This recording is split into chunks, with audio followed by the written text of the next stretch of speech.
secara geometri itu sama ya, seperti apa yang dilakukan, akuisisi di darat ya. Hanya saja beda dalam cara men-treatment data, apa namanya, data hasil akuisisinya ya, data seismik hasil akuisisinya. Jadi secara apa namanya, secara geometri tadi saya katakan sama.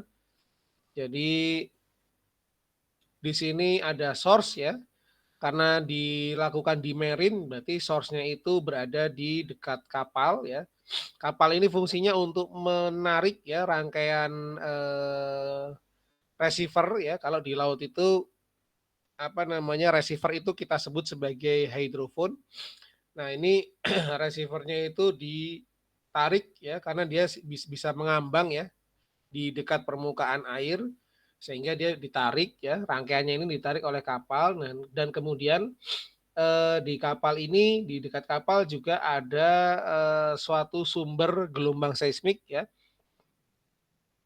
yang dihasilkan oleh alat yang disebut sebagai airgun ya, airgun. Nah, prinsipnya sama, jadi ini ada source, kemudian di belakang source-nya itu ada rangkaian receiver ya atau receiver group ya. Nah, ini contoh gambarnya. Nah, nanti gelombangnya itu dia merambat ya, kemudian dipantulkan dan kembali lagi ke permukaan dan diterima oleh receiver atau hidrofon ya. Nah, ini contohnya ini. Oke, nah kalau perhitungan ini nanti ya, perhitungan ini nanti pada saat kita masuk ke apa namanya, ke bab pengolahan data seismik.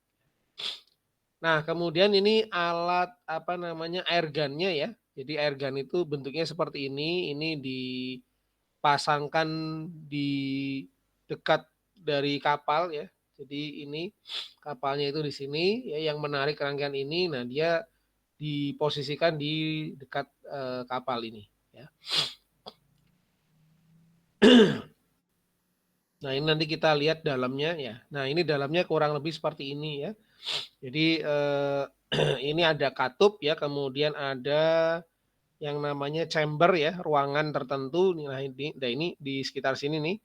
Ini nanti diberi udara dengan tekanan tinggi ya. Kemudian agar dia menghasilkan gelombang, maka ada port atau katupnya ini dibuka secara tiba-tiba ya. Jadi dia nanti udara dengan tekanan tinggi ini dia akan terlepaskan ya. Jadi seperti balon ya. Kalau balon kita tiup ya, kemudian setelah ditiup kita tiba-tiba tusuk jarum gitu ya, kan balonnya kan meledak ya. Nah, akan menghasilkan suara. Nah, prinsip dari airgun kurang lebih seperti itu ya. Jadi di dalam chamber ini akan diisi udara dengan tekanan tinggi ya. Oke. Nah, ini prosesnya seperti ini ya. Jadi ketika diisi di chambernya ini dengan udara tekanan tinggi, kemudian dirilis secara tiba-tiba ya. Katupnya dilepas gitu, dibuka sehingga udara ini keluar dan menghasilkan gelombang seismik ya. Nah, ketika menghasilkan gelombang ya ternyata sumber gelombang yang dihasilkan oleh airgun itu tidak seperti apa namanya, sumber gelombang seismik yang dilakukan di darat ya. Kalau di laut ini kan dia tadi berupa high pressure air ya, jadi udara dengan tekanan tinggi ya. Jadi pada saat dirilis si katupnya, kemudian udara tekanan tingginya itu keluar, maka dia akan membentuk bubble-bubble seperti ini ya. Gelembung-gelembung yang bentuknya seperti ini gitu ya. Nah, gelembung-gelembung itu dia ada yang mulai apa namanya, memiliki jari-jari yang besar hingga memiliki jari-jari yang kecil ya. Nah, ini biasanya yang jari-jari kecil itu berarti udara yang terakhir keluar ya. Nah, udara yang pertama kali keluar itu dia akan menghasilkan bubble ya, yang ukurannya atau jari-jarinya itu besar gitu ya. Nah, ini yang pertama kali keluar. Kemudian diikuti oleh bubble-bubble yang lain yang ukuran jari-jarinya lebih kecil ya. Nah, ketika bubble ini dihasilkan, maka akan dihasilkan juga gelombang sumber gelombang seismik, tapi sumber gelombang yang dihasilkan itu tidak hanya satu apa namanya, satu puncak ya, tapi ada beberapa peak ya, atau puncak ya. Karena tadi yang saya katakan, dia pada saat dirilis udara bertekanan tingginya itu dia akan menghasilkan bubble-bubble seperti ini. Ya. Nah, setiap bubble dia punya pressure ya, dan pressure-nya itu bergantung kepada size-nya. Ya. Nah, maka dari itu gelombang yang dihasilkan pun tidak hanya satu event gitu ya, tapi ada beberapa event seperti ini. Nah, ini yang namanya tail ya, efek tailnya atau ekor dari wavelet-nya itu akan muncul ya, seperti ini. Nah, ini sumber bentuk gelombang dari sumber gelombang seismik yang dilakukan di marine ya, di perairan atau di laut. Nah, beda dengan source di darat. Kalau source di darat, dia misalkan dinamitnya itu diaktifkan ya, gitu ya, nyala, itu gelombangnya cukup satu aja gitu. Nah, tidak muncul beberapa kali seperti gelombang yang dihasilkan oleh airgun.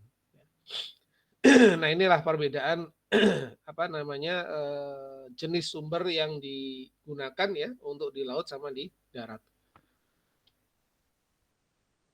Nah, inilah hasil airgun ya, contoh hasil airgun yang lain. Jadi di depannya itu ada gelombang yang primernya ya, kemudian di belakangnya ini ada gelombang-gelombang lain ya. Nah, nanti ini harus dihilangkan ya, yang belakang ini harus dihilangkan ya. Jadi yang kita butuhkan hanya yang bagian depannya saja. Ya.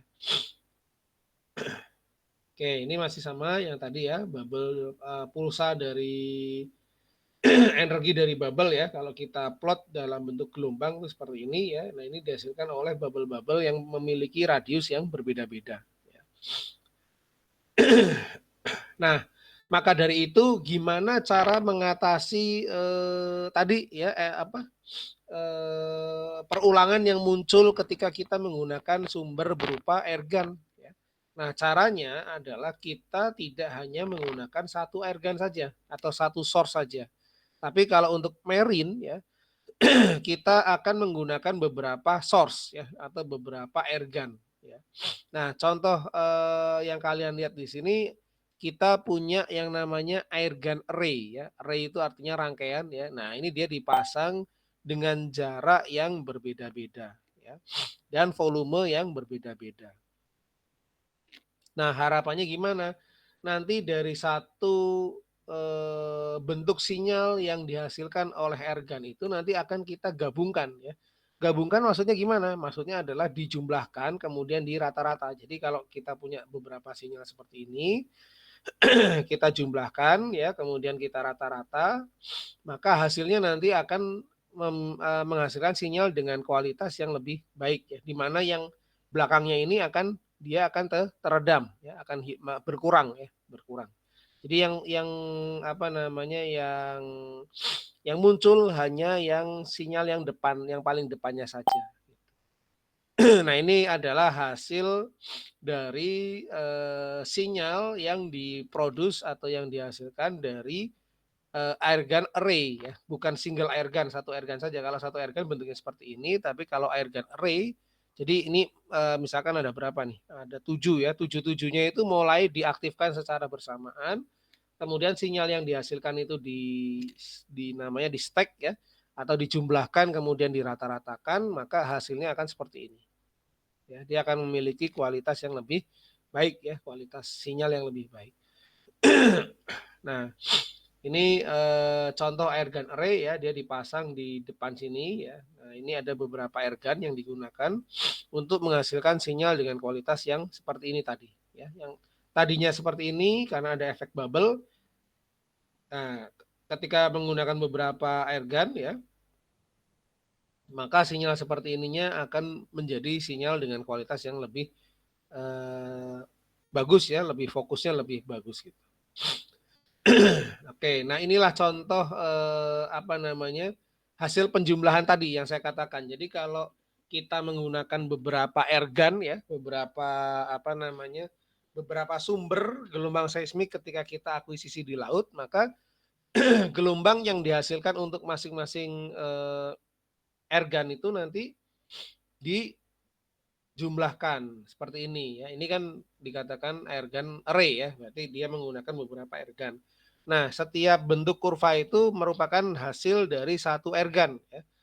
Nah, ini karena ada beberapa kurva ya, maka ini adalah hasil dari beberapa airgun ya.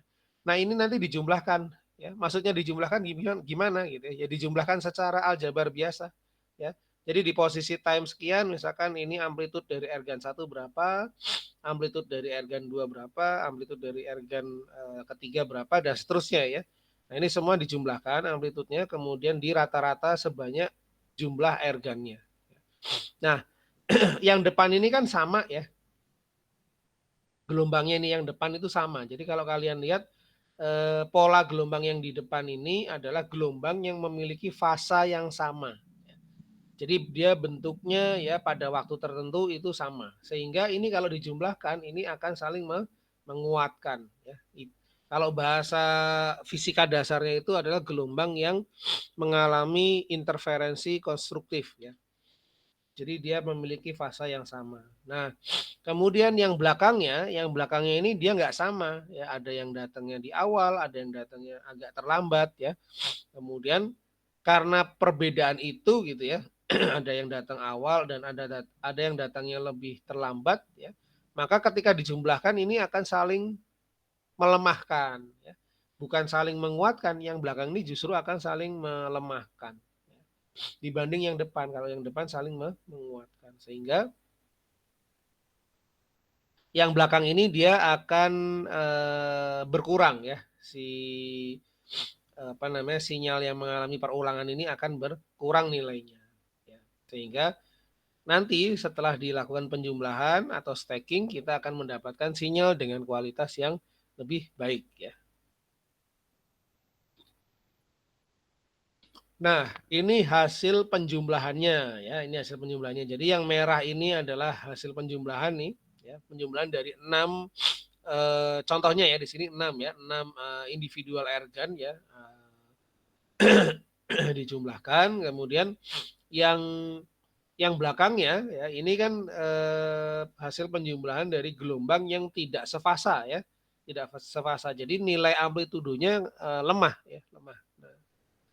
Nah, inilah contoh hasil penjumlahan dari airgun array, penjumlahan sinyalnya. Nah, ini kalau kita lihat ya, strong ya, yang paling depan strong, yang belakangnya dia akan lenyap ya, atau berkurang amplitudonya.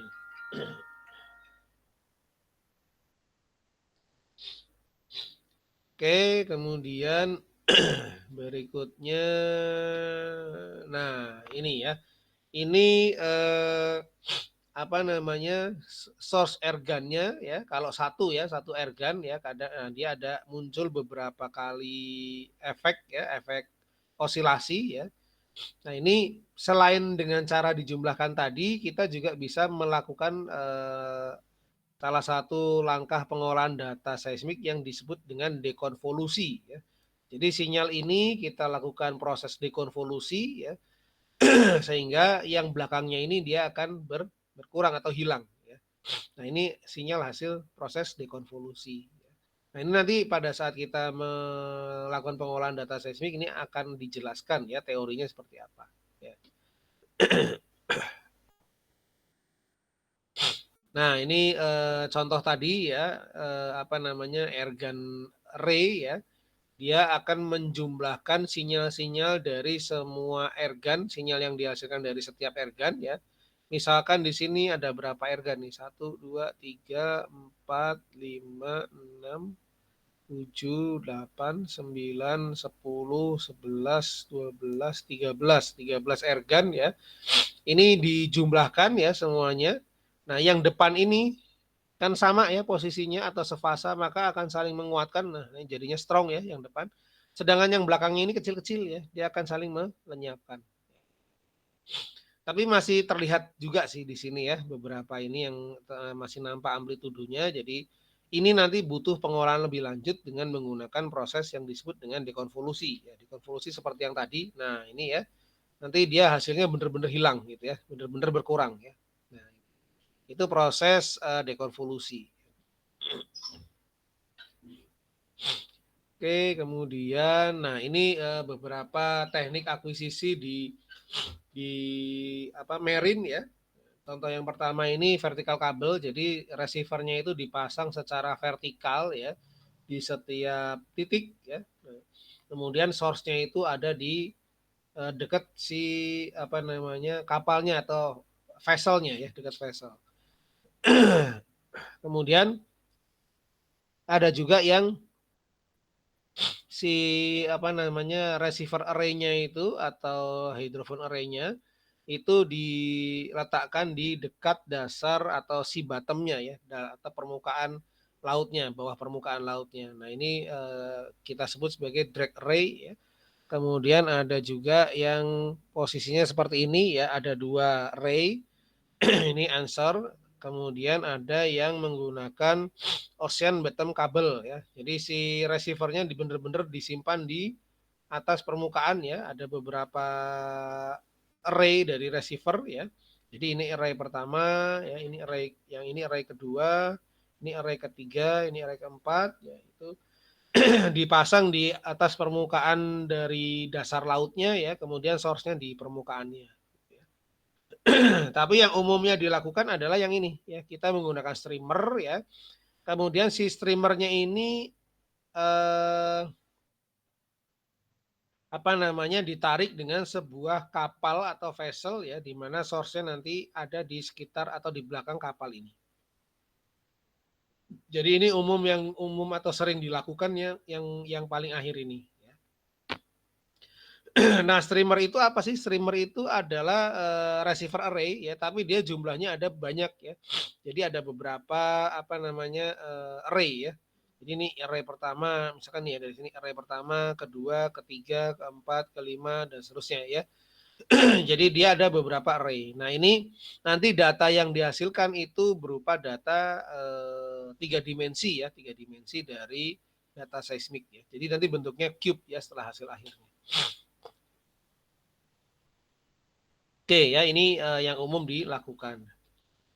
Nah, kemudian fenomenanya masih sama ya seperti akuisisi darat ya. Jadi ada source ya, kemudian source-nya itu diaktifkan sehingga dia memancarkan apa yang disebut dengan gelombang ya. Nah, nanti gelombangnya sama ya, ada yang direct, ada yang refrakt ya, ada yang reflect ya. Nah, ini semuanya akan diterima oleh receiver ya. Sama ini ya. Oke, nah ini juga sama ya prosesnya kalau di laut ya, ini airgun array ya tadi yang saya katakan. Ini streamernya. Streamer itu berisi receiver array ya. Kemudian ada tailbuoy.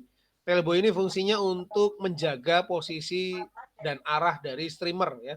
Kalau nggak ada tailbuoy nanti ketika ada arus laut ya, maka streamer ini akan mengalami perubahan arah dan posisi sehingga nanti secara geometri menjadi tidak akurat ya. Maka perlu dijaga oleh tailbuoy ini. Ya, kalau yang depannya kan sudah dijaga oleh vesselnya ya, karena ditarik oleh vessel. Nah, yang bermasalah itu yang paling belakang ya. Kalau belakangnya nggak ada yang megangin istilahnya ya, maka si streamer ini dia akan memiliki orientasi arah yang tidak sesuai atau salah nanti ya. Gitu. Makanya perlu dijaga oleh tailbuoy. Nah, sifat gelombangnya pun sama ya. Jadi kalau si gelombang seismiknya itu menuju ke suatu ujung tajam seperti ini, dia akan terdifraksi ya. Dia akan terurai, dia akan terhamburkan ke segala arah ya. Padahal dia dari satu titik ya. Itu.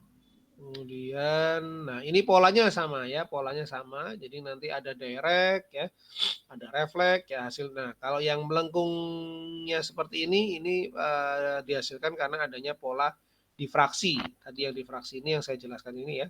Jadi dia mengenai ujung tajam dari suatu apa namanya struktur di bawah permukaan ya atau di bawah lautnya, sehingga dia akan mengalami difraksi atau hamburan gelombang ya. Jadi dari satu titik ini dia akan dipantulkan ke segala arah ya.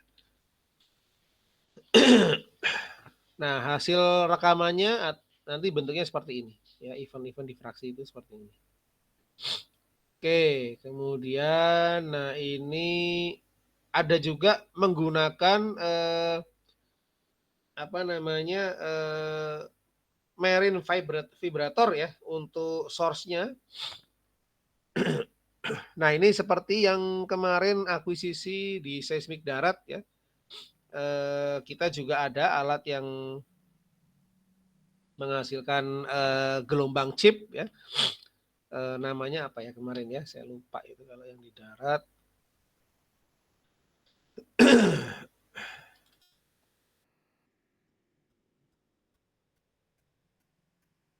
Fibrosis ya kalau nggak salah fibrosis. Nah, ini ya.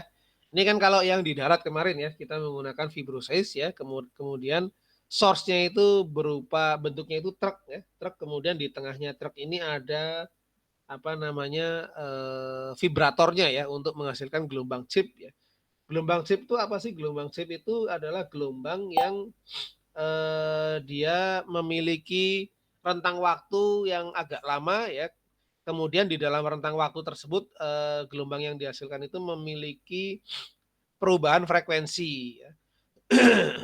Jadi itu yang disebut sebagai gelombang chip ya. Nah, contohnya ini. Jadi dari frekuensi yang tinggi ya, frekuensi yang rendah ya. Kemudian dia mulai ke frekuensi tinggi dan lama-lama amplitudonya berkurang ya. Jadi ini yang disebut sebagai chip wave ya atau gelombang chip ya. Di mana dia diaktifkan dalam rentang waktu tertentu, kemudian dalam rentang waktu tersebut dia memiliki frekuensi yang berubah terhadap waktu. Ya, itu yang disebut sebagai chip signal. Nah, kemudian kemarin tuh mana lagi contoh chip signal. Nah, ini ya contoh chip signal ya dari low frekuensi ya menuju ke high frekuensi. Kita sebut sebagai upswap ya, upswap.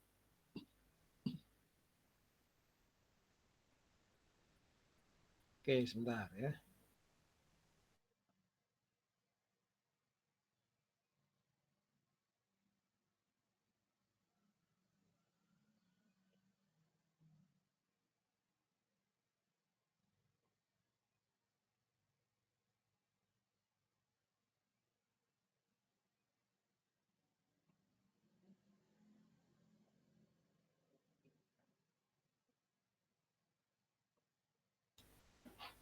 Oke ya, saya lanjutkan. Jadi tadi ada chip. Nah, sama di Marine ya. Di Marine ada alat yang bisa menghasilkan chip signal ya. Nah, ini disebutnya sebagai marine vibrator ya. Jadi ini mirip fibrosis juga ya prinsipnya ya. Nah, ini frekuensinya dia naik ya dari 5 ke 100 Hz ya. Nah, ini berarti upswap ya. Jadi nanti si signal apa namanya chip signal ini dia akan diaktifkan selama 6 detik ya. Nah, itu source-nya ya. Kalau di darat dia pakai truk ya, kalau di sini sama pakai alat apa namanya kapal berarti ya.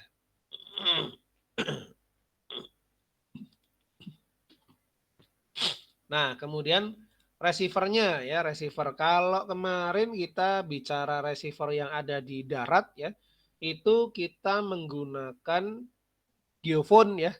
Nah, kalau geofonnya kita buka itu dalamnya pegas ya. Nah, ini biar nggak lupa ya, kemarin nah, ini ya, ini kan. Ini geofon ini kalau kita buka ya, dalamnya itu isinya pegas ya, terus ada massa, ya ada kotak bermassa, kemudian di sini ada dempernya ya, peredamnya.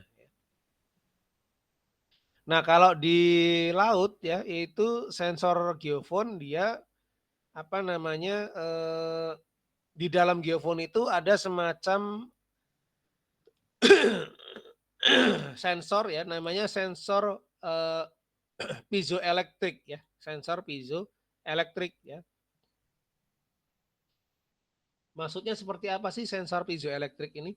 Maksudnya adalah si sensor ini dia akan mengalami deformasi ya atau perubahan bentuk ketika dia mengalami pressure atau tekanan gitu ya. Nah, kenapa menggunakan ini? Kenapa menggunakan sensor piezoelektrik? Ya, karena kalau di laut itu tidak ada gelombang S, ya, adanya adalah gelombang P. Nah, kalian pada saat di awal perkuliahan baik metode seismik maupun APDSR, yang namanya gelombang P itu akan muncul apa namanya tekanan, ya, akan muncul tekanan sehingga mengakibatkan osilasi dari perubahan volume ya. Kemarin pada saat diturunkan persamaan gelombang itu kita dapat persamaan gelombang P ya, di mana yang berosilasi di situ adalah simbol segitiga ya. Nah, simbol segitiga itu adalah itu adalah fraksi perubahan volumenya ya. Jadi efek adanya pressure ya ketika gelombang seismik datang itu dia akan mengakibatkan deformasi dari objeknya. Ya. Nah, maka dari itu penerima gelombang seismik di laut itu kita menggunakan sensor piezoelektrik di mana dia akan sensitif dan mengalami deformasi ketika ada perubahan pressure ya. Nah, perubahan pressure itu akan ada ketika gelombangnya itu tiba di receiver ya. Itu. Nah, piezoelektrik ini nanti akan diberi apa namanya muatan ya, akan diberi muatan ya, sehingga dia akan terpolarisasi muatannya ya, ada muatan positif di sisi yang atas misalkan, dan ada muatan negatif di sisi yang bawahnya. Ya. Nah, nanti ketika ada gelombang P yang datang, maka muncul pressure atau tekanan ya, sehingga si piezoelektrik ini akan mengalami deformasi. Jadi dia yang tadinya tebelnya sebesar ini ya, dia akan lebih pipih ya, akan mengalami perubahan bentuk. Ya. Nah, karena perubahan bentuk ini, maka dia akan mengalami perubahan tegangan. Ya. Jadi ini menggunakan prinsip kapasitor ya, kapasitor itu adalah rumusnya C sama dengan epsilon ya dikali A ya, A-nya itu adalah luas penampang dibagi D ya, D-nya itu adalah jarak ya. Nah, hubungan kapasitor dengan muatan apa? C sama dengan Q per V ya. Jadi tadi C-nya kita masukkan, kalau ada perubahan D maka akan ada perubahan V ya. Kan Q-nya tetap ya. Itu. Jadi jangan jangan sampai lupa konsep yang sudah diajarkan di fisika dasar ya. Jadi C ya itu sama dengan epsilon ya A, A-nya itu adalah luas penampang dibagi D. D itu adalah jarak antar platnya ya. D. Nah, persamaan yang lain C itu sama dengan ya besarnya muatan ya Q per V. Nah, ini ya. C-nya masukin ke sini ya, ke substitusi ke sebelah kanan ya, Q-nya tetap ya. Berarti kalau ada perubahan D ya, apa jarak ya antar lempeng ya, lempeng yang terisi muatan positif dan muatan negatif, maka nanti akan muncul perubahan tegangan ya. Nah, perubahan tegangan ini nanti yang dideteksi sebagai apa namanya indikator bahwa si gelombang itu sudah mulai tiba di hidrofon ya. Gitu. Jadi ini prinsip yang digunakan dari sensor piezoelektrik ya. Oke. Nah, kemudian hidrofon ini kalau di marine ya itu kan kita nggak mungkin kayak di darat ya ditancepin ke permukaan ya. Marine kita mau nancepin gimana gitu ya. Nah, maka dari itu dia bentuknya itu seperti gulungan kabel ya. Ini kan kalau di darat ya. Kalau di laut itu bentuknya kayak gulungan kabel ya, jadi praktis. Jadi ketika mau melakukan akuisisi, si kabel ini yang di dalamnya itu ada hidrofonnya, dia mulai dibentangkan ya. Jadi kalau sudah selesai akuisisi nanti digulung lagi gitu ya. Nanti kalau mau akuisisi kemudian si kabel ini dibentangkan. Nah, kabel ini di dalamnya ada sensor-sensor piezoelektrik seperti ini ya. Nah, ini yang kita sebut sebagai hydrophone ya. Dia akan sensitif terhadap perubahan tekanan.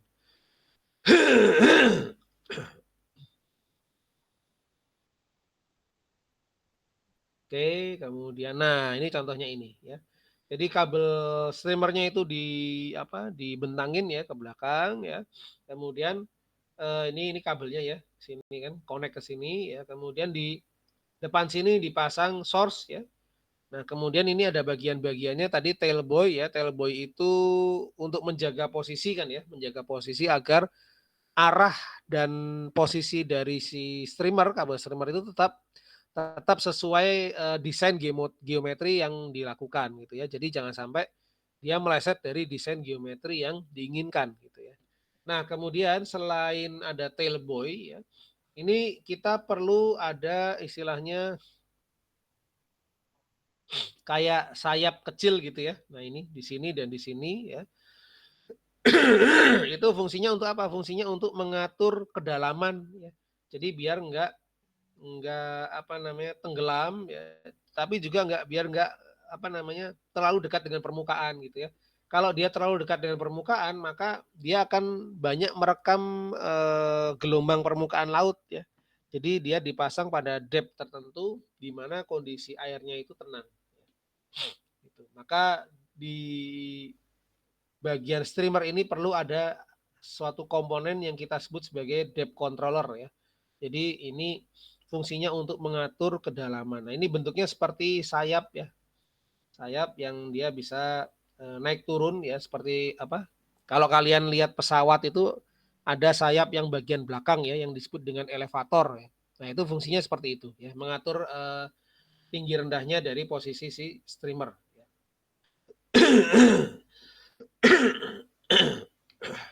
Nah, ini contoh kabel streamernya ya. Di mana di kabel streamernya ini ada hidrofon ya, yang di dalam hidrofon tadi ada sensor piezoelektriknya. Nah, ini yang tadi ya yang disebut sebagai depth controller ya, atau kita sering disebut sebagai bird ya. Nah, ini bentuknya kan kayak gini ya, kayak sayap di ekor pesawat ya. Nah, ini bisa pitch-nya atau eh, kita sebut sebagai pitch ya. Jadi dia bisa muter ke atas, bisa muter ke bawah gitu. Nah, ini yang mengatur nanti si streamer itu dia berada di kedalaman berapa.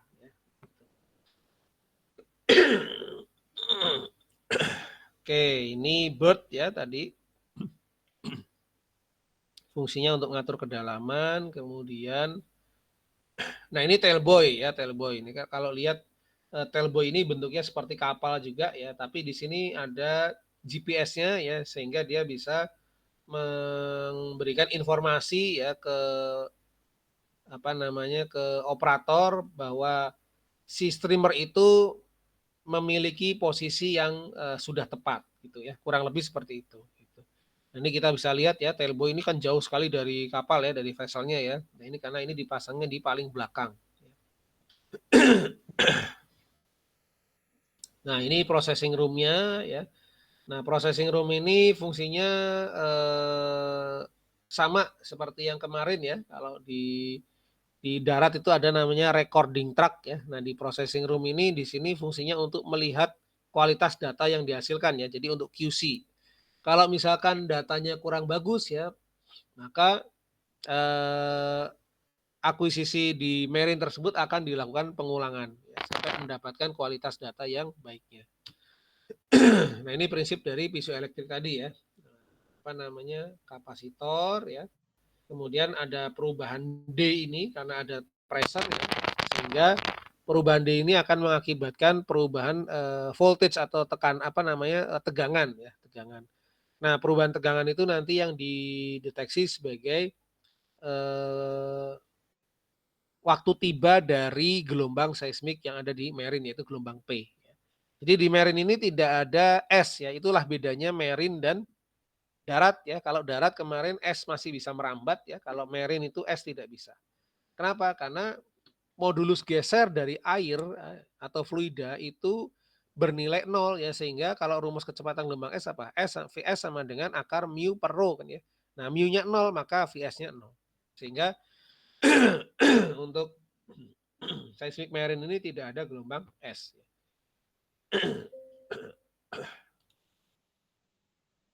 Oke ya, itu untuk akuisisi marine ya.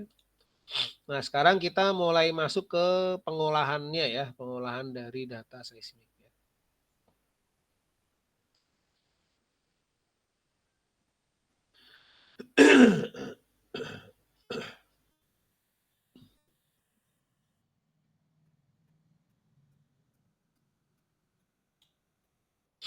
Oke, nah ini pertanyaan yang pertama, kenapa harus dilakukan pengolahan data seismik ya? Nah, kita punya data seismik itu awalnya seperti ini ya. Jadi ada data yang kita sebut sebagai shot gather ya. Kenapa shot gather? Karena shot yang satu nanti sinyal yang dihasilkan itu diterima oleh semua receiver. Jadi receiver itu menggunakan sinyal yang berasal dari shot yang sama, makanya disebut sebagai shot gather.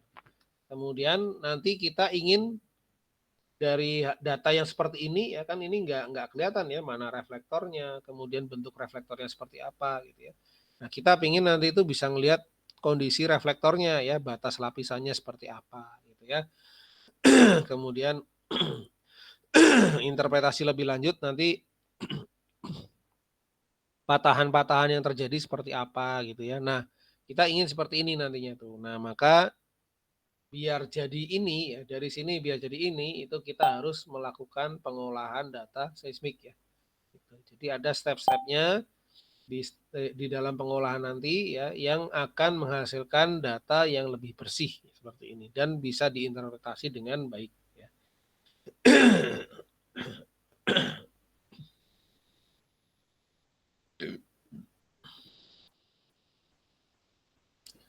Oke. Nah, kemudian berikutnya ya, eh,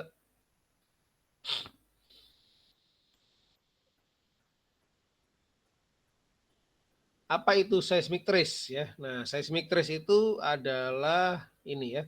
Jadi kalau seismic trace itu kan bentuknya seperti ini ya. Nah, kemudian kita punya apa namanya, kondisi geologi bawah permukaan ya, di mana kondisi geologi bawah permukaan itu berisi tentang lapisan-lapisan jenis batuan ya. Misalkan ada sandstone ya, ada coal, ada karbonat, ada salt dan ada shale ya. Kemudian perbedaan jenis litologi ini ternyata nanti bisa menghasilkan perbedaan nilai akustik impedans ya. Nah, perbedaan nilai akustik impedans ini nanti bisa menghasilkan koefisien reflektivitas ya. Ini. Nah, hasil dari koefisien reflektivitas ketika kita beri source ya. Nah, ini source tanda merah ini ya. Maka ada wavelet kan? Ada wavelet. Nah, hasil konvolusi antara koefisien reflektivitas dengan wavelet dengan nanti dengan dilakukan pengolahan tertentu ya, ada operatornya plus munculnya noise akan menghasilkan seismic trace ya. Jadi seismic trace itu disebabkan karena adanya ini dulu ya, perbedaan litologi yang akhirnya nanti ada perbedaan nilai parameter fisis ya, yang berupa impedansi akustik. Kemudian adanya perbedaan impedansi akustik itu akan muncul koefisien reflektivitas ya. Dari koefisien reflektivitas kemudian kita beri gangguan ya, berupa source tadi, source seismik, sehingga gelombang itu merambat ya. Itu kalau secara matematis bisa kita representasikan dengan perkalian konvolusi ya, antara wavelet dan koefisien reflektivitas ya. Kemudian tentunya pada saat kita akuisisi ya, tidak terlepas dengan apa yang disebut dengan noise ya. Jadi gelombang yang terekam itu tidak tidak pure dihasilkan atau berasal dari sumber gelombang yang kita berikan ya. Sehingga apa namanya, nanti hasilnya adalah seismic trace ini ya. Jadi seismic trace ini adalah rekaman dari respon ya, respon gelombang untuk masing-masing batas medium ditambah dengan noise atau gelombang lain yang sifatnya mengganggu ya. Nah, itu seismic trace yang dihasilkan. Nah, nanti noise ini tentunya harus kita hilangkan ya, harus kita hilangkan. Cara menghilangkannya nanti ada berbagai cara ya. Yang jelas pakai metode filtering dan stacking.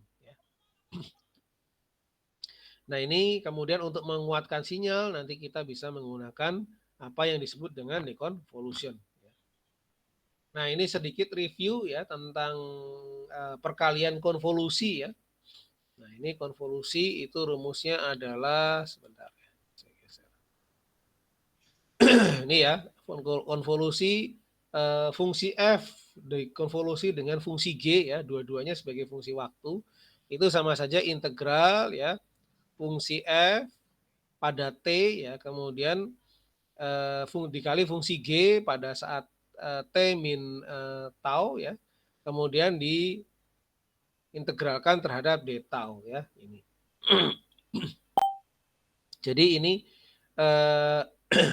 dibalik dulu ya, dibalik kemudian dikali kemudian dijumlahkan ya. Ini adalah proses dari konvolusi. Makanya di sini tandanya minus tau ya. Jadi konvolusi pada t tertentu ya.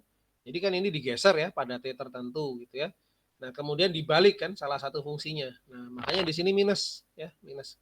Jadi dibalik kemudian dikalikan kemudian dijumlahkan. Nah, dijumlahkannya dari mana? Dari ini nih.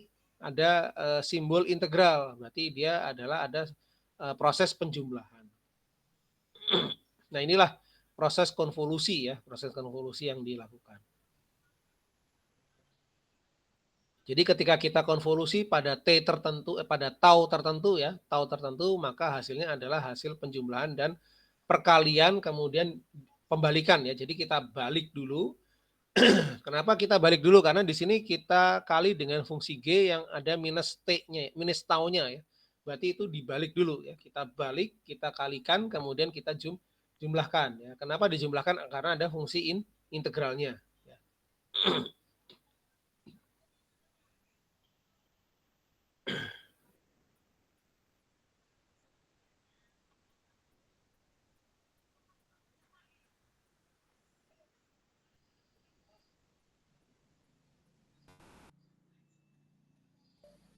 Oke ya, itu tadi proses konvolusi ya. Sekali lagi saya ulangi, proses konvolusi itu adalah pertama dibalik dulu fungsinya, salah satu fungsi dibalik ya, kemudian dikalikan, kemudian setelah dikalikan baru dijumlahkan ya. Itu proses konvolusi. Jadi ini kalau kita lihat urutannya ya.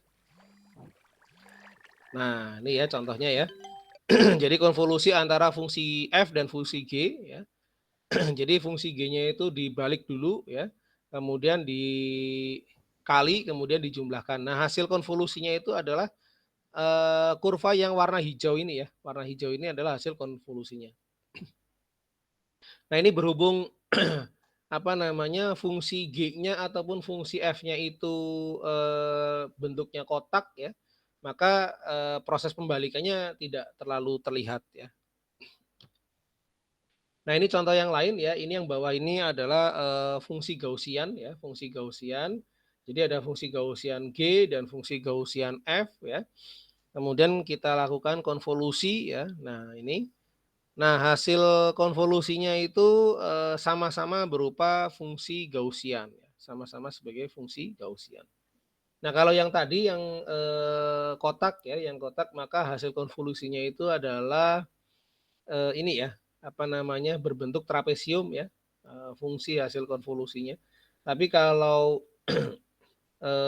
yang Gaussian maka hasil konvolusinya adalah Gaussian lagi. Nah, ini review tentang apa namanya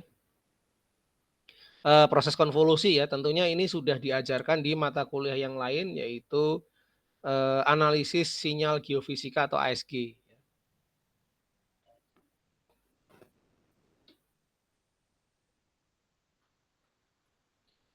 Oke, kemudian nah ini simulasi dari penjalaran gelombang ya atau wave propagation. Ini source-nya kalau kalian lihat ini ada di tengah sini ya.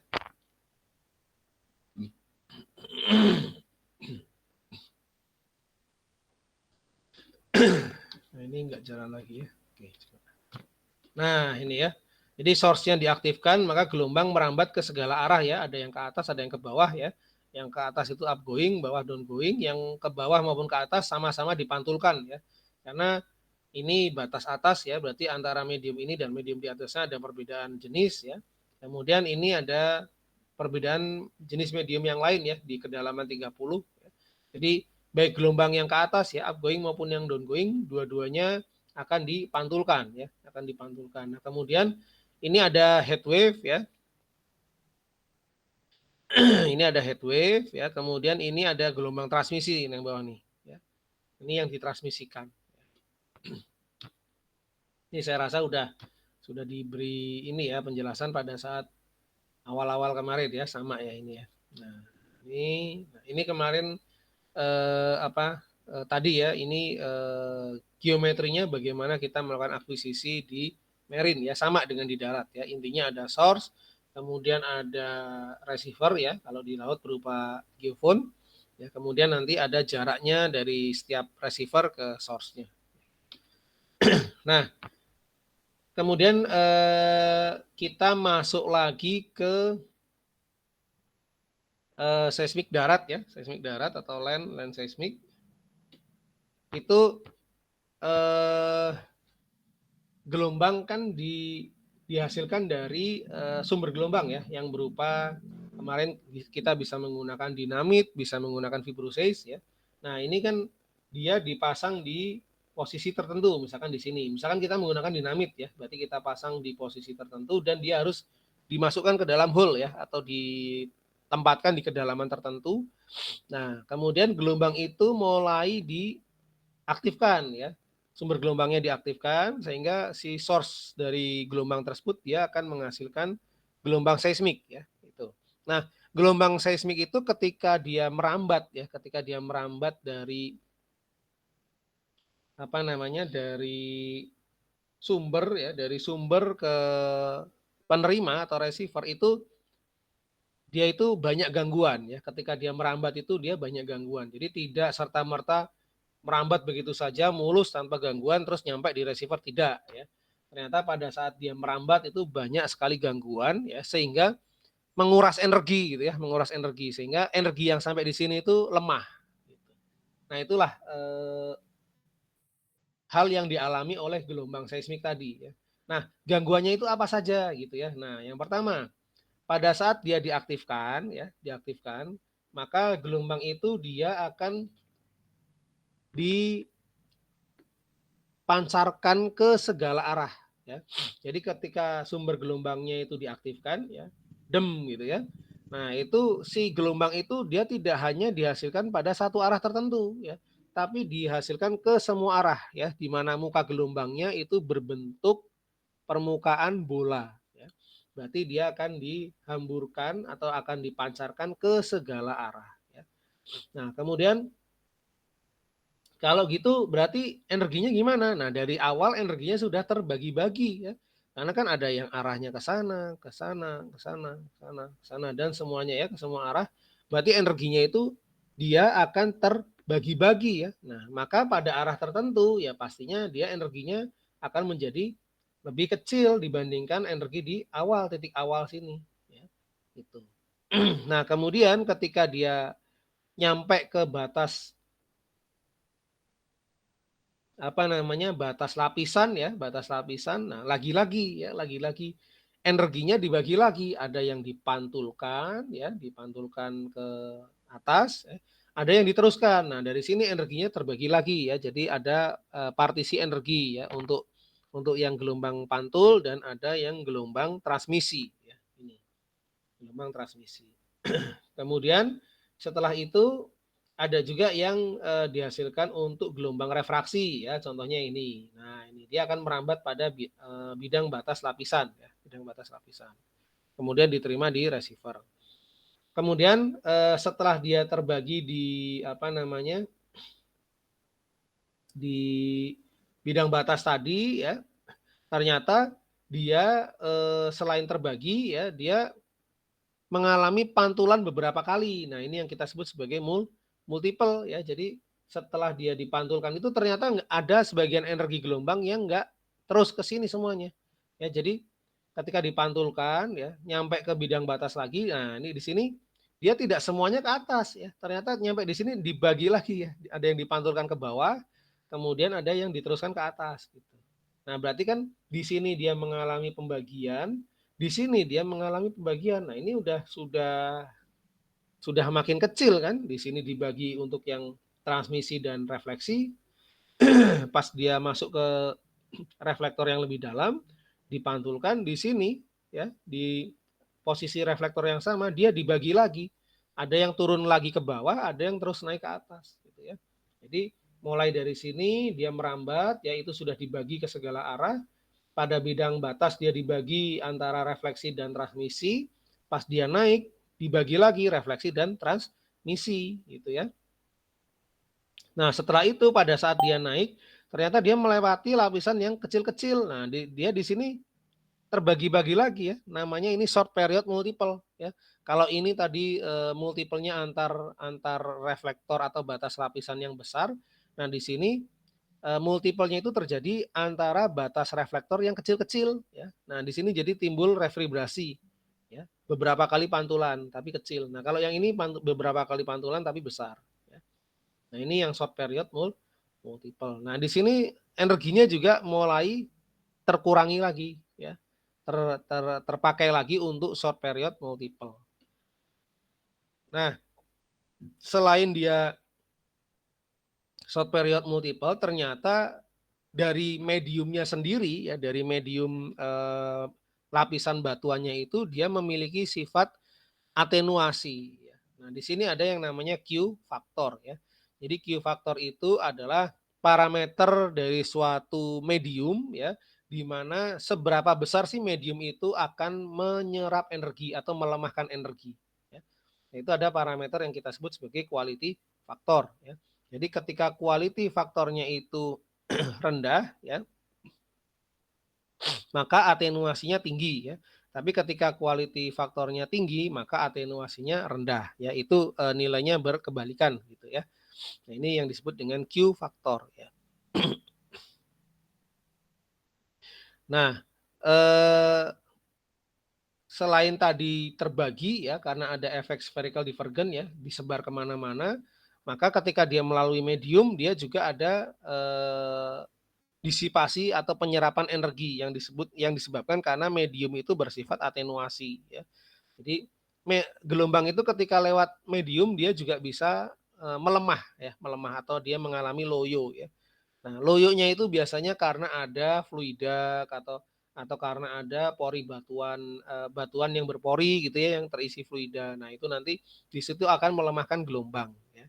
Nah, itu muncul yang kita sebut sebagai Q faktor. Nah, sekarang kita cukup lihat bahwa medium itu punya Q faktor ya. Nanti kalau penyebab Q faktornya itu apa saja, nah nanti akan diajarkan di ISK ya yang berkaitan dengan atribut seismik ya untuk identifikasi keberadaan fluida ya. Nah, itu ada lagi ilmunya di sana ya. Nah, sekarang kita fokus ke masalah imagingnya dulu di sini ya. Nah, tadi ada pelemahan ya karena mediumnya punya nilai Q faktor ya, kemudian ada multiple ya, pantulan berulang ya, di sini terbagi lagi energinya. Kemudian setelah itu, nah dia bisa mengenai seperti ini, misalkan ada objek tertentu gitu ya, yang menyebabkan si gelombang itu terhambur ya. Jadi karena kena objek tertentu, terus akhirnya gelombangnya itu dihamburkan ke segala arah. Jadi sisanya yang nyampe receiver itu udah sangat kecil ya, sudah sangat kecil. Gitu. Nah, karena selama travelingnya ini perjalanannya ini dia mengalami banyak gangguan sehingga sampai sini loyo ya, lemah energinya ya. Maka inilah yang kita perlu lakukan di tahapan pengolahan data seismik ya. Jadi mengembalikan energi yang hilang ini sehingga bisa energinya kembali seperti semula dan mendapatkan kualitas image ya dari data gelombang seismik dengan kualitas yang baik. Gitu. Nah, inilah fungsi dari seismic processing ya. Jadi mengembalikan energi seperti energi di awal sini.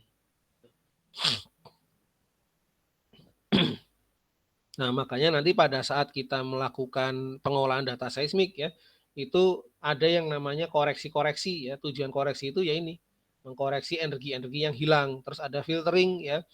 Tujuan filtering apa? Ya ini mengembalikan energi gelombang dari gelombang yang memiliki frekuensi yang tinggi. Ya. Nah, ini fungsi dari filtering itu ya, nanti ada koreksi ya, kemudian ada stacking yaitu biar sinyal tuh seolah-olah itu Oi, seperti di awal di sini ya. oi, Oi, oi. Oke ya, itu filosofinya kenapa kita harus halo. melakukan pengolahan data seismik refleksi. Karena pada saat dia mengalami perjalanan itu Oi. Mana suara ternyata Bujai? banyak menyerap energi ya, banyak menghabiskan energi si seismiknya. Ya. Halo, halo. Oke, nah ini saya rasa nggak perlu lah ya. Nah langsung ke sini ya. Jadi untuk tahapan pengolahan data seismik itu ada beberapa tahap ya, kurang lebih saya sederhanakan ya menjadi ini ya. Jadi yang pertama kita loading data ya, kita menginputkan data ke dalam software. Kemudian nanti ada proses demultiplexing ya. Kemudian berikutnya kita menginputkan geometri ya. Karena kalau data seismik yang terekam itu geometrinya belum ada ya, jadi kita menginputkan informasi geometri. Nah, geometri itu apa? Nanti ada yang berkaitan dengan posisi receiver, ya, jarak antar receiver, terus jarak source, kemudian perpindahan dari source-nya itu sebesar berapa gitu ya, interval source namanya ya. Nah, itu semua nanti diinputkan atau didefinisikan pada tahap ini, geometri ya. Nah, kemudian editing ya, editing itu nanti kita ada proses memilah-milah ya, mana yang kira-kira datanya jelek ya, mana yang kira-kira datanya bagus gitu ya. Nah, tujuan editing itu. Jadi data yang kurang bagus itu harus dibuang ya. Jangan sampai data yang kurang bagus itu kebawa sampai proses tahapan berikutnya sehingga dia malah nanti justru akan mengurangi kualitas ya gitu. Jadi kalau kita misalkan apa namanya mengambil tanah yang mengandung nikel misalkan ya, nikel. Nah, itu tentunya ada yang namanya proses editing di situ ya. Nanti editing itu memisahkan mana yang apa namanya mengandung inti dari nikel ya dan mana yang kira-kira itu pengotor atau impuritasnya itu kita pisahkan. Ya. Nah, nanti untuk mendapatkan logam yang murni nikel maka di situ kita lakukan proses editing, pemisahan ya. Mana yang benar-benar inti dari biji nikelnya, mana yang bukan. Ini seismik juga sama ya. Jadi ada proses editing. Sebelum kita masuk ke tahapan lain itu kita pilah-pilah ya. Mana yang layak untuk diolah dan mana yang nggak layak untuk diolah. Kemudian berikutnya ada yang namanya amplitude correction ya. Amplitude correction, nah ini mengoreksi apa namanya tadi ya, adanya efek spherical divergence ya. Jadi ketika masuk kan tadi gelombang seismiknya dia tersebar kemana-mana ya. Pasti energinya lemah. Nah, ketika energinya lemah itu maka di sini ada tahapan yang namanya amplitude correction. Dia mengoreksi apa namanya energi yang hilang. Kemudian ada frekuensi filter ya, tadi karena ada pelemahan frekuensi maka kita perlu melakukan filtering. Ada dekonvolusi ya, dekonvolusi itu mempertajam sinyal ya fungsinya. Jadi kalau kalian punya pisau, pisaunya tumpul, kemudian kalian asah lagi ya. Nah, itu ibarat mendekonvolusi ya. Jadi si pisau itu akan menjadi tajam. Sinyal pun sama ya. Sinyal tuh yang kita harapkan kan dia spike ya, sehingga kita bisa membedakan mana reflektor atas dan mana reflektor bawah ya. Nah, ketika sinyalnya itu tidak spike atau tidak tajam ya, maka perlu kita lakukan dekonvolusi ya. Oke, kemudian static correction. Nah, static correction ini kalau kita lihat ke belakang tadi, ini kan akuisisinya di medan yang tidak selalu datar ya, tidak selalu datar ya, berundulasi kan namanya permukaan bumi ya, pasti dia naik turun ya. Nah, ini maka nanti perlu kita lakukan koreksi yang kita sebut sebagai koreksi statik ya. Tujuannya apa? Tujuannya untuk menghilangkan efek dari topografi ya atau perbedaan ketinggian dari posisi dari source maupun posisi dari receiver ya gitu. Tuh static correction. Nah, nanti ada velocity analysis ya. Velocity analysis itu fungsinya untuk melakukan NMO correction ya. Jadi nanti ini itu output dari velocity analysis akan kita gunakan untuk NMO correction. Nah, kemudian nanti kita lakukan proses stacking ya. Kita jumlahkan tadi untuk meningkatkan sinyal to noise ratio. Kemudian berikutnya adalah migration ya. Migration itu adalah fungsinya untuk menghilangkan efek difraksi tadi ya. Gitu. Nah, kemudian baru dilakukan post processing. Ini bisa menggunakan enhancement ya untuk meningkatkan kualitas data yang lebih baik ya. Ini nanti sifatnya kosmetik ya. Jadi setelah semua proses ini dilakukan baru nanti ada tambahan-tambahan pengolahan data yang sifatnya enhancement atau meningkatkan kualitas yang lebih baik lagi ya. Nah, oke, kemudian ini dua jenis data ya. Ini data marine, ini data land ya. Kalau marine itu dia relatif bersih ya karena tidak ada noise incoherent. Kalau land ini dia relatif agak rame ya, rame karena banyak noise incoherent ya. Jadi kalau di sini noise incoherentnya tidak begitu ada ya. Oke, atau kita sebut sebagai random noise ya. Random noise itu mirip dengan istilahnya bisa kita gunakan juga incoherent noise ya. Jadi noise yang tiba-tiba muncul, tiba-tiba nggak ada ya. Jadi munculnya itu tidak tentu ya. Pada waktu tertentu kadang di trace lain di waktu sekian, di trace yang lainnya di waktu yang berbeda. Itu yang kita sebut sebagai incoherent noise ya. Nah, kalau di marine itu tidak ada ya. Kalau di land itu ada ya. Nah, kayak ini kan. Ini ada di sini tapi mungkin di tempat lain nanti adanya di sini gitu ya. Di trace yang lain maksudnya adanya di sini. Nah, ini nggak tentu ya. Makanya ini banyak terekam noise yang sifatnya incoherent atau random noise ya. Oke, nah ini yang tadi off end ya, yang land data ini split shot gather. Jadi shotnya itu di tengah ya, receivernya di kanan kirinya.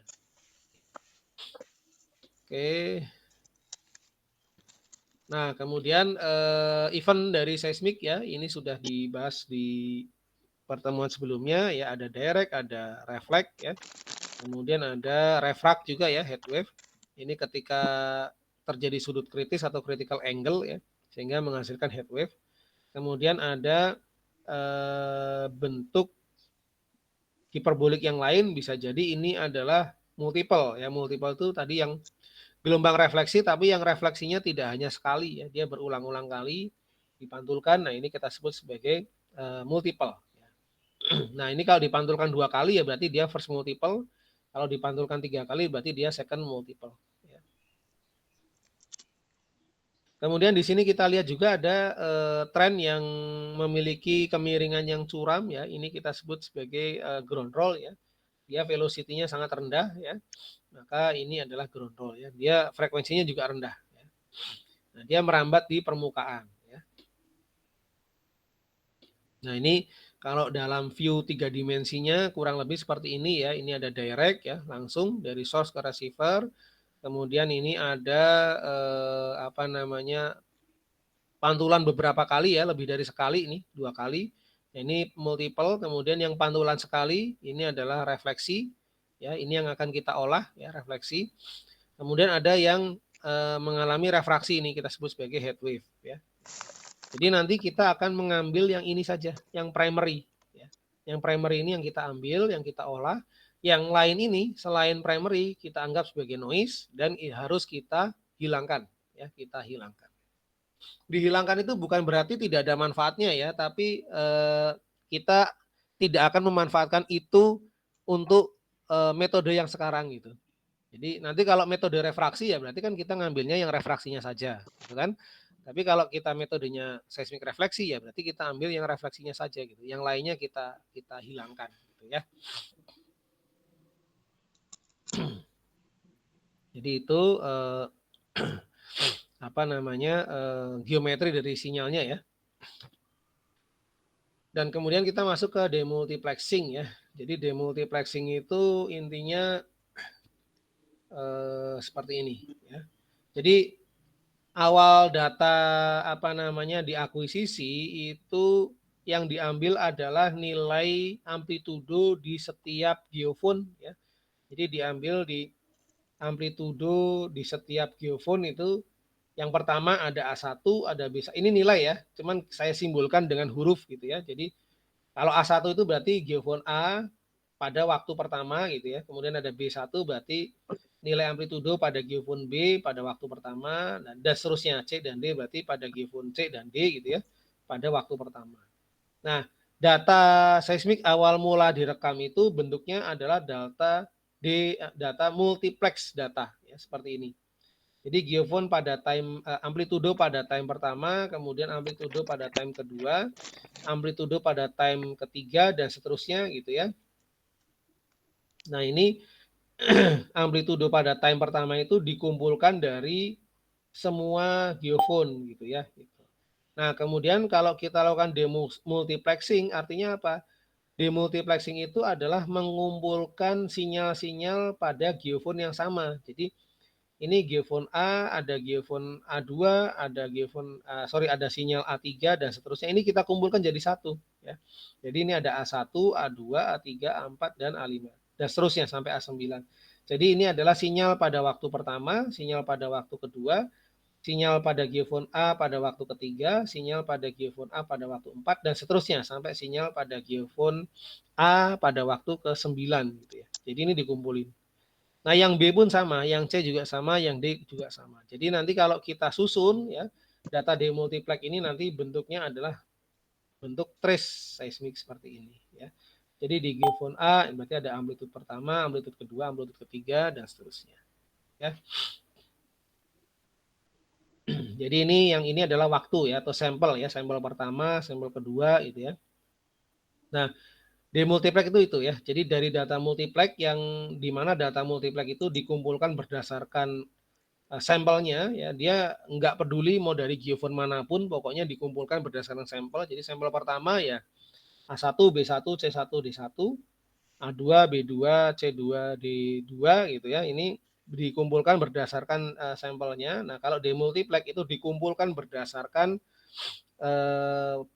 geofonnya dan tentu sampelnya diurutkan dari sampel pertama ke sampel terakhir, tapi dia berada dalam geofon yang sama ya. Makanya di sini A1, A2, A3 dan seterusnya.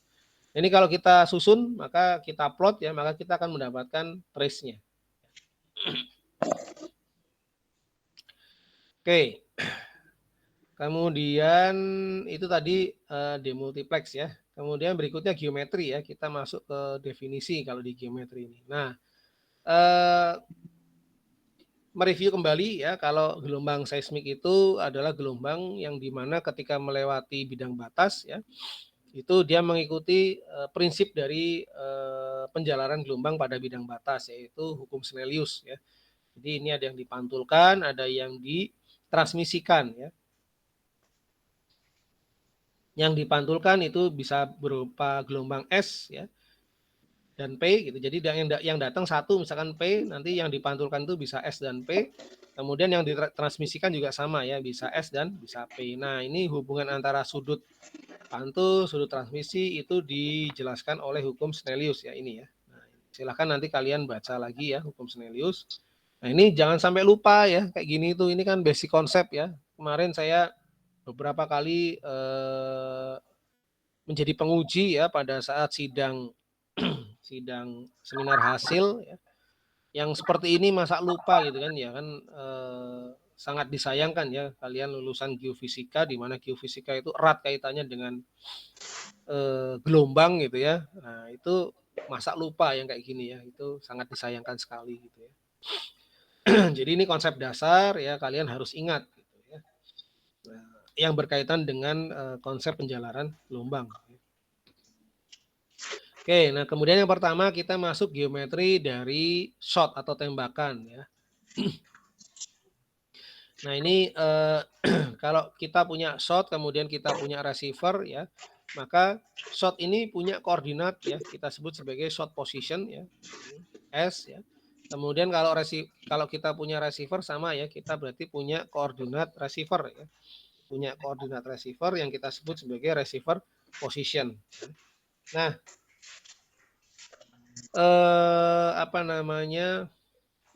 shot dan receiver itu punya jarak ya, punya jarak. Nah, jarak antara antara short dan receiver ya, kalau kita bagi dua itu jarak antara short dan receiver atau geophone itu disebutnya sebagai offset ya. Nah, makanya rumusnya adalah G dikurang S ya. Jarak geophone dikurang posisi geophone dikurang dari posisi shotnya ya. Itu kita sebut sebagai offset atau jarak antara source dan receiver. Nah, kemudian ada yang namanya istilah half offset ya. Berarti itu setengah dari jarak offset gitu aja ya. Jadi setengahnya maka kita sebut sebagai half offset. Maka G dikurang S dibagi 2 itu adalah setengah dari jaraknya. Ya. Kemudian ada midpoint position ya. Midpoint itu adalah titik tengah ya, titik tengah antara shot dan geophone ya. Nah, rumusnya berarti gimana? Ya tinggal posisi shot ditambah posisi geophone dibagi 2 gitu. Ya. Nah, titik tengahnya di sini. Itu yang kita sebut sebagai midpoint position ya. Oke, kemudian nah ini nanti ya ini apa namanya common midpoint ya. Oke. Nah, sekarang kita masuk ke definisi common midpoint ya. Jadi misalkan akuisisi seismik laut ya. Akuisisi seismik laut, di sini ada source-nya, kemudian ada hidrofonnya ya, H1, H2, H3, H4 dan seterusnya sampai H6. Ya, ini hidrofon 1, hidrofon 2 sampai hidrofon ke-6. Nah, masing-masing hidrofon itu punya jarak ya, atau punya offset terhadap source-nya. Kemudian dilakukan penembakan ya. Nah, maka hidrofon 1 akan menerima sinyal ya, hidrofon 2 akan menerima sinyal dan seterusnya sampai hidrofon 6 ya. Jadi setiap pantulan di sini kita bisa tandain ya. Jadi hidrofon 6 ke source itu pantulannya kita sebut sebagai R1 ya, titik pantulnya. Kemudian hidrofon 5 ke source ya, pantulannya itu R2. Kemudian hidrofon 4 ke source ya, titik pantulnya R3 dan seterusnya sampai R6. Nah, nanti kalau kapalnya geser kemudian nembak lagi sama ya. Berarti nanti pantulan sini kita sebut sebagai R2 ya. R3, R4, R6, R5, R6 dan R7. Jadi titik-titik pantul ini kita sebut sebagai R1, R2, R3, R4, R5, R6. Jadi kalau kapalnya geser kemudian dia nembak lagi, maka paling ujungnya itu pantulannya tidak di R1 ya, tapi di R2 ya di sini. Nah, tapi depannya dia maju ya, tidak di R6 tapi di R7 di sini. Itu ya. Jadi R2 sampai R7. Nanti berikutnya R3 sampai R8. Kemudian berikutnya R4 sampai R9 gitu ya. Dan seterusnya nanti data-data yang berada pada titik pantul yang sama ya. Misalkan titik pantul R6 ya, berada pada titik pantul yang sama yaitu R6, kita kumpulkan ya. Nah, ketika kita kumpulkan maka kita dapat nih ya kumpulan data dari titik pantul yang sama. Nah, ini kita sebut sebagai common midpoint ya. Jadi common midpoint itu adalah data seismik yang dikumpulkan dari titik pantul yang sama ya. Nah, ini kalau kita plot ya waktu tiba terhadap jarak antara source dan geofonnya ya, maka kita akan mendapatkan fungsi hiperbolik ya. Nah, itu diperoleh dari ini. Ya nanti ya. Intinya ini akan menjadi fungsi hiperbolik ya. Nah, kemudian nanti hiperbolik ini bisa kita koreksi ya. Kita koreksi namanya NMO correction. Nah, proses mengkoreksinya ini nanti kita butuh apa yang disebut dengan velocity, hasil analisa velocity ya, atau velocity analysis. Nah, ini tadi contoh bagaimana kita menentukan data common midpoint gather ya. Jadi data common midpoint gather itu adalah data yang berasal dari titik pantul yang sama. Nah, contohnya di sini lebih jelasnya. Ya, jadi kita punya source, kita punya receiver ya. Maka kalau kita kumpulkan semua ini ya, pre-seismic dari S3 ke R3, S2 ke R2, S1 ke R1 itu kita punya data common midpoint gather atau bisa juga disebut sebagai common depth point gather ya. Nah, cuman kalau kita nyebutnya common depth point gather itu agak susah. Kenapa? Karena tidak selalu common depth point gather ya. Bisa juga dia depth-nya tidak sama gitu. Kenapa tidak sama? Karena reflektornya miring ya. Jadi ada dipping reflektor sehingga titik pantulnya ini nggak sama. Maka kita kalau menggunakan istilah common depth point ini sepertinya tidak konsisten ya. Karena di sini kan tidak common ya. Depth point ini tidak common. Yang namanya common itu kan berarti sama ya. Nah, maka lebih cocoknya ini kita sebut sebagai common mid point. Common mid point artinya titik tengahnya sama. Jadi data seismik yang memiliki titik tengah yang sama. Kita sebut sebagai common mid point weather.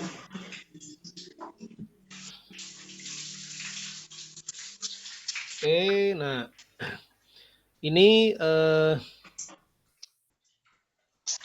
kita sebut sebagai common midpoint ya. Tapi kadang-kadang memang orang sering menyebutnya CDP gitu ya. Karena apa? Karena sudah dilakukan migrasi ya. Kalau sudah dilakukan migrasi, yang titik ini akan bergeser ke sini. Nah, titik ini akan bergeser ke sini. Titik ini pun sama akan bergeser ke sini. Ya. Jadi ketika sudah dilakukan migrasi ya nanti bisa kita sebut sebagai CDP lagi ya atau common depth point lagi. Karena dia sudah dikembalikan ke posisi titik tengah yang sama dengan midpointnya. Jadi midpoint di sini dia dipantulkannya di bawahnya midpoint. Oke, kemudian berikutnya ada istilah fault ya. Fault itu adalah jumlah pantulan ya di titik yang sama. Nah, misalkan kita lihat ini nih. Ini ada berapa kali pantulan? Ada yang ke H1, ada ke yang H2, ada H3, H4, H5, H6. Nah, berarti faultnya di sini ada 6. Jadi fault itu adalah jumlah atau banyaknya pantulan di satu titik yang sama. Ya, itu fault. Nah, rumusnya apa? CDP fault itu rumusnya adalah jumlah receiver ya dikali dengan interval receiver. Jadi jumlah receivernya berapa? Misalkan ini 6 ya dikali dengan interval receiver ya. Misalkan jarak antara receivernya berapa meter gitu ya. Dibagi dengan 2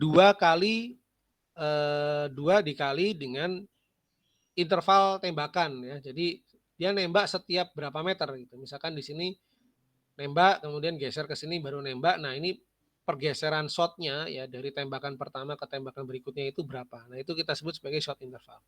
Nah, itu rumusnya ini. Banyaknya fault atau banyaknya pantulan di satu titik ya di common midpoint ya. Itu merupakan hasil perkalian antara jumlah receiver dikali dengan interval receiver dibagi dengan 2 kali dari interval shotnya. Ini yang kita sebut sebagai CDP fault.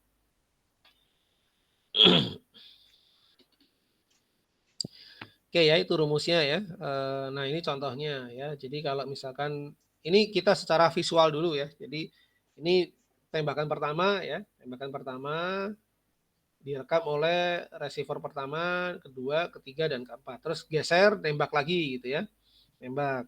Ini diterima receiver pertama, kedua, ketiga, keempat ya. Terus geser lagi kanan. Ini bukan nembaknya bukan ke bawah ya, tapi ini geser ya. Cuma hasil tembakan berikutnya itu digambarkan di bawahnya gitu ya. Jadi geser, nembak lagi dan seterusnya gitu ya. Nah, ini kita bisa lihat nih ya, titik ini.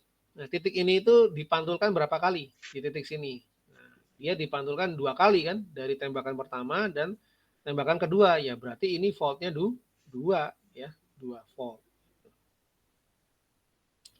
Oke ya. Nah, kemudian titik tengah ada yang namanya CMP ya. CMP itu titik tengah. Nah, ini titik tengah antara geofone pertama dengan shot, ini titik tengah sini ya. Sini titik tengah antara geofone kedua dan shot. Kemudian nanti dan seterusnya gitu ya. Ini titik tengah ini di sini titik tengah antara geofone ketiga dan shot gitu ya. Nah, yang garis merah itu adalah CMP-nya ya, common mid point. Nah, fault itu adalah banyaknya tembakan maksimal ya di CMP tertentu ya. Nah, misalkan di CMP sini cuma 1 kali pantulan ya berarti faultnya 1 ya. Di sini sama ya. Di CMP sini faultnya 1. Di sini ya faultnya 1 juga ya. Faultnya 2 ya. Karena dari yang tembakan pertama sama tembakan kedua ya. Tembakan pertama dia antara shot dan receiver ketiga, tembakan kedua itu antara shot dan receiver pertama. Nah, ini satu titik yang sama dia menerima 2 kali pantulan. Berarti di sini faultnya 2.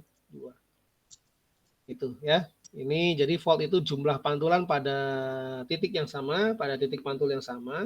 Sedangkan CMB itu adalah posisi dari midpoint atau titik tengah antara source dan geofone. Ya, gitu.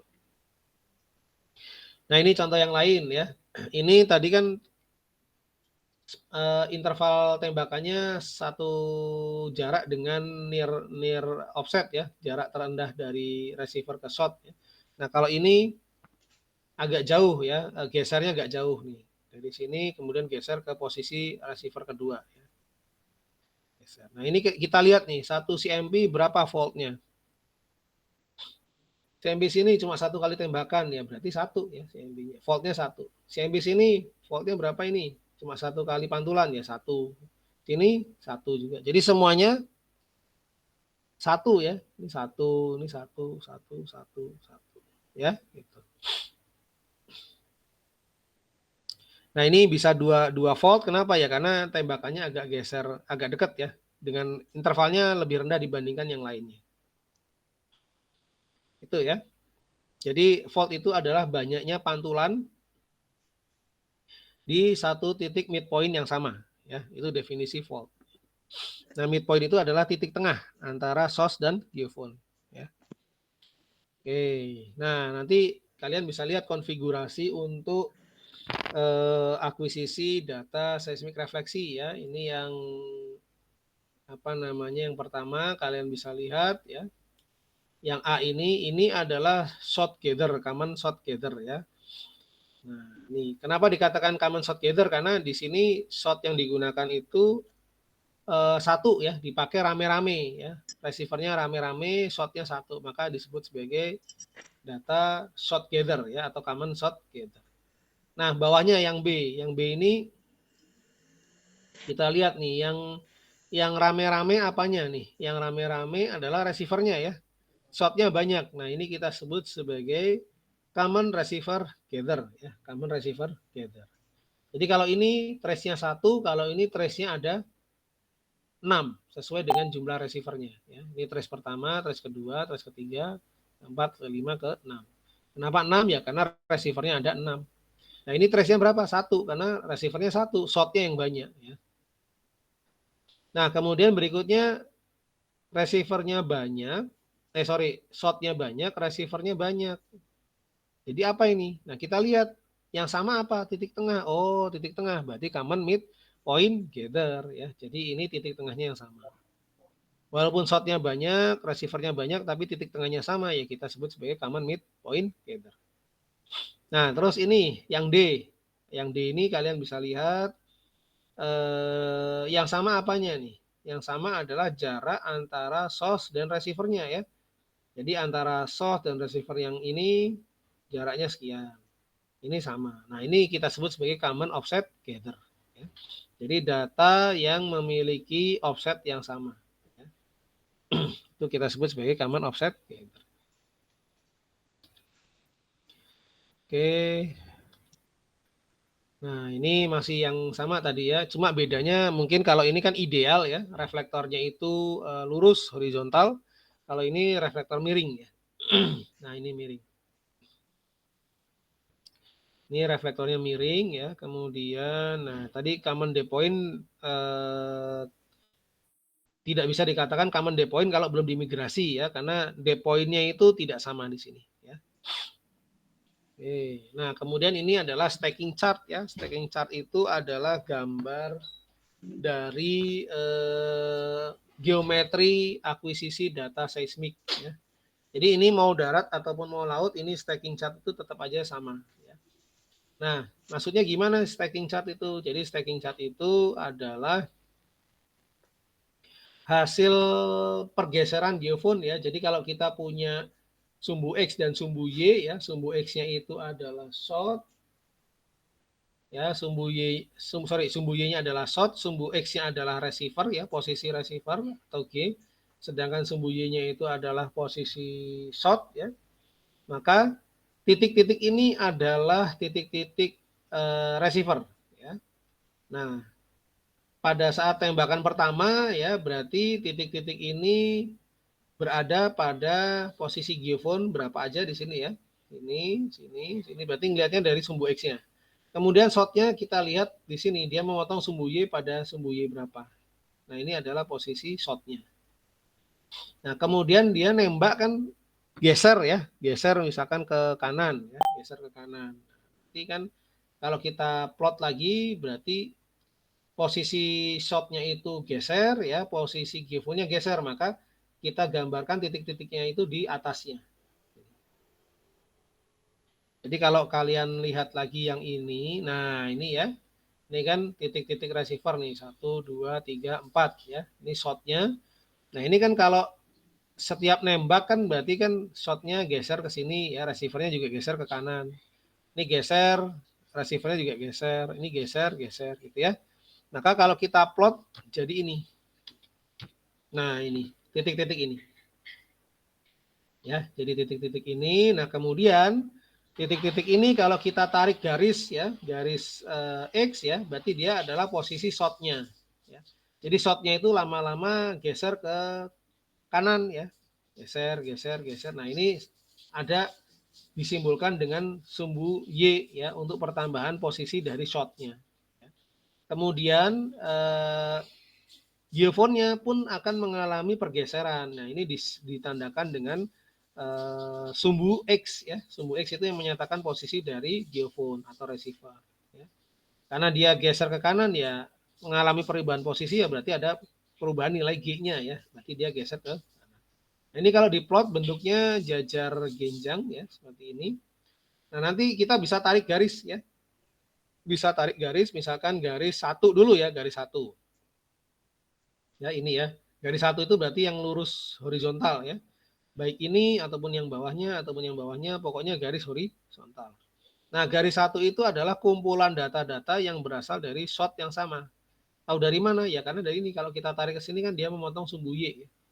Berarti posisi Y-nya itu hanya satu, posisi shotnya itu hanya satu. Berarti dia adalah kumpulan data-data yang memiliki shot yang sama. Ya. Oke, nah berarti ini kita sebut data shot gather ya yang satu ini. Kumpulan data yang berasal dari shot yang sama. Kemudian berikutnya 2. Nah, 2 ya. Ini kita lihat nih, 2 ini adalah posisi geofon yang sama ya. 2 ini adalah posisi geofon yang sama. Maka posisi geofon yang sama kita sebut sebagai common receiver gather ya. Kan ini geofonnya sama nih ya. Nah, di posisi G yang sama. Nah, source-nya macam-macam kan? Source-nya ada yang di posisi sini sampai paling ujung berarti posisi sini. Nah, berarti ini adalah common receiver gather ya. Kenapa tidak dikatakan common geophone gather ya? Karena geophone itu kan spesifik ya, darat ya. Sedangkan receiver itu umum ya, darat laut istilahnya adalah receiver. Ya. Maka yang garis 2 ini kita sebut sebagai common receiver gather, yaitu data yang berasal dari receiver yang sama ya, tapi shotnya beda-beda. Kemudian 3, nah kita lihat 3 ini ya. 3 ini kan posisi receivernya miring ya ke sana kan. Nah kalau kita lihat posisi miring, shotnya juga naik ke sana, naik ke atas ya, berarti titik tengahnya sama di sini. Nah, ya titik tengahnya sama, maka 3 ini kita sebut sebagai common midpoint gather ya, dia titik tengahnya sama. Kalau kita plot ya, nah ini kan posisi receiver ya ke sana ya. Nah posisi geofonnya kan dia pasti di depannya sini kan. Nah berarti tengah-tengahnya sini sama kan? Baik di posisi sini, posisi sini dengan sini, dengan sini ya titik-titik ini, maka dia menunjukkan posisi midpoint yang sama. Maka garis 3 ini kita sebut sebagai common midpoint gather. Kemudian garis 4, mana 4? Nah ini 4 ya. Dia berada pada jarak source dan receiver yang sama ya. Source-nya di sini, receiver-nya di sini. Source-nya di sini, receiver-nya di sini. Source-nya di sini, receiver di sini. Nah, berarti dari ujung sini atas ya ke bawah ini kan jaraknya sama ya. Artinya apa?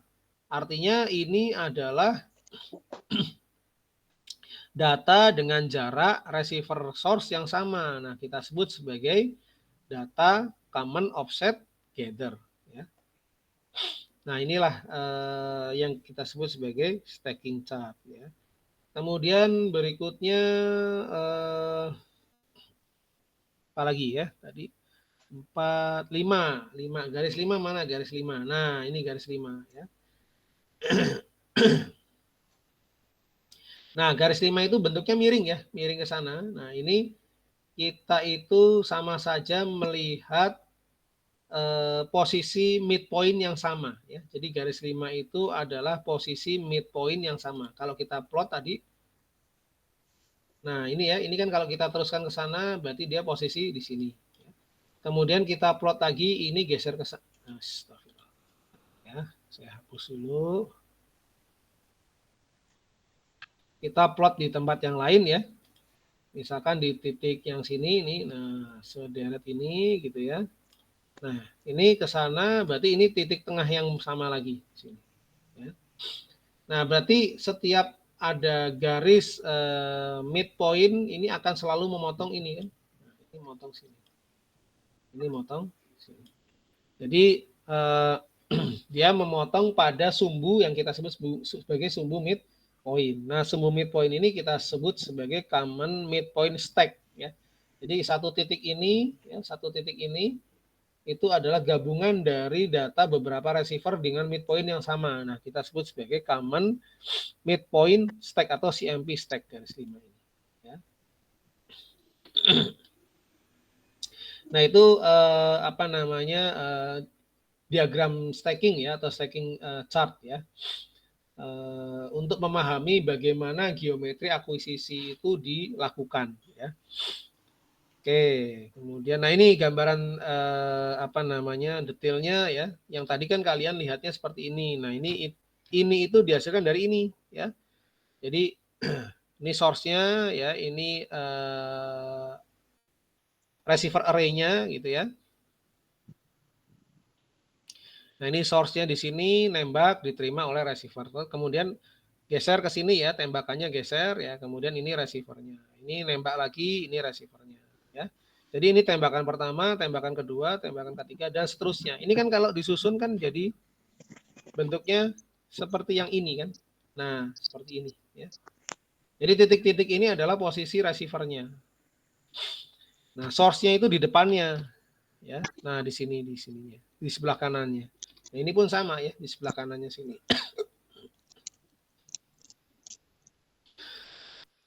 Ya, jadi ini itu yang ini ya, ini itu adalah penggambaran yang ini. Maka bentuknya bisa seperti ini ya, ini common midpoint ya, kemudian ini adalah common geophone atau common receiver, sedangkan yang ini adalah common source ya. Kemudian yang ini common offset ya, offset yang sama ya. Kalau kita ngambil titik ini aja ya, sama titik yang di sini. Sama kan offsetnya ya. Nah, maka kita sebut sebagai common source. Common offset ya yang miring ini. Jadi kalau kita tarik garis akan ke sini gitu ya. Nah, berarti kan ini jaraknya sama ya. Sama, jaraknya sama. Ya, sama. Maka garis ini kita sebut sebagai common offset ya, common offset.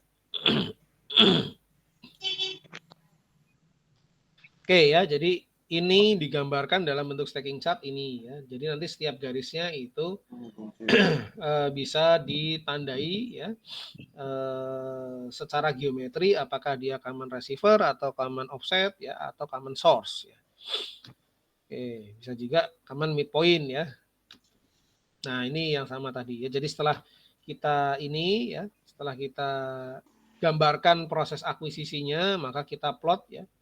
Nah, maka setiap plotnya ini kita bisa tarik ya kayak gini, misalkan berarti ini common offset gather ya. Yang sini berarti dia CMP gather karena titik tengahnya sama ya. Kalau nggak percaya lihat ini. Kalau kita tarik garis miring ke sini ya, berarti kan titik tengahnya ini kan sama ya. Nah, jadi dari sini ke sini itu adalah kumpulan receiver yang titik tengahnya dengan source itu sama, yaitu di sini. Oke, itu. Nah, ini sama seperti yang tadi ya. Ini CMP dan jumlah voltnya. Nah, ini Cum-Snellius yang S ya.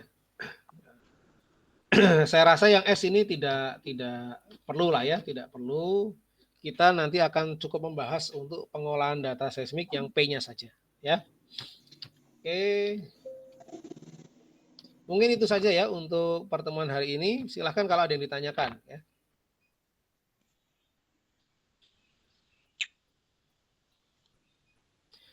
Untuk absensinya ada yang mengalami kendala nggak? Di Siakat aman ya? Aman, Pak. Aman, oke. Baik, kalau